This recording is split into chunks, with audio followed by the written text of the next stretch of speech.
తమిళనాట మరో ఆసక్తికర పరిణామం చోటు చేసుకుంది. ప్రముఖ నటుడు, దర్శకుడు, కొరియోగ్రాఫర్ రాఘవ లారెన్స్ ప్రత్యక్ష రాజకీయాల్లోకి అడుగుపెట్టేందుకు సర్వం సిద్ధం చేసుకుంటున్నారు అన్న వార్తలు ఇప్పుడు హాట్ టాపిక్ గా మారాయి. తాజాగా లారెన్స్ చేసిన ప్రకటన దీనికి ఊతమిచ్చేలా కనిపిస్తోంది.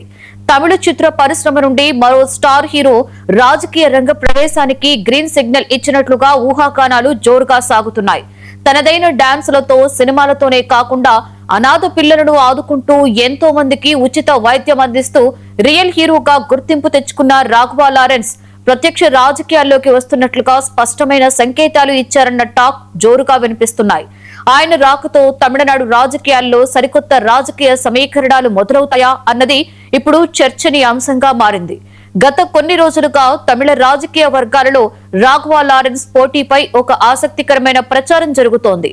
తమిళనాడులోని కీలకమైన తిరుచి ఈస్ట్ అసెంబ్లీ నియోజకవర్గం నుండి ఆయన బరిలోకి దిగబోతున్నట్లు వార్తలు వస్తున్నాయి. ముఖ్యంగా తమిళ star hero, Tamilaga Vettri Kazhagam party అధినేత సీఎం విజయ్ గతంలో తాను గెలిచిన తిరుచి ఈస్ట్ స్థానాన్ని వదులుకున్న నేపథ్యంలో ఆ సీటు నుండి రాఘవ లారెన్స్ పోటీ చేయడం ఖాయమనే ప్రచారం జోరందుకుంది. లారెన్స్ కి విజయ్ తో ఉన్న ఆత్మీయ సంబంధాల నేపథ్యంలో ఈ ఊహాగానాలకు మరింత బలం చేకూరింది. తన పొలిటికల్ ఎంట్రీ తిరుచి ఈస్ట్ పోటీపై వస్తున్న వార్తలపై రాఘవ లారెన్స్ స్పందించారు.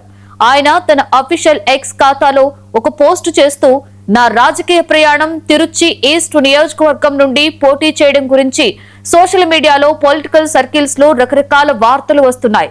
వీటన్నింటికీ సంబంధించి నా భవిష్యత్తు కార్యాచరణపై ఈ నెల 11వ తేదీన ఒక కీలక ప్రకటన చేయబోతున్నానని, నా అభిమానులు, ప్రజలు అప్పటి వరకు వేచి చూడాలని కోరుకుంటున్నట్లుగా లారెన్స్ తన పోస్ట్ లో పేర్కొన్నారు.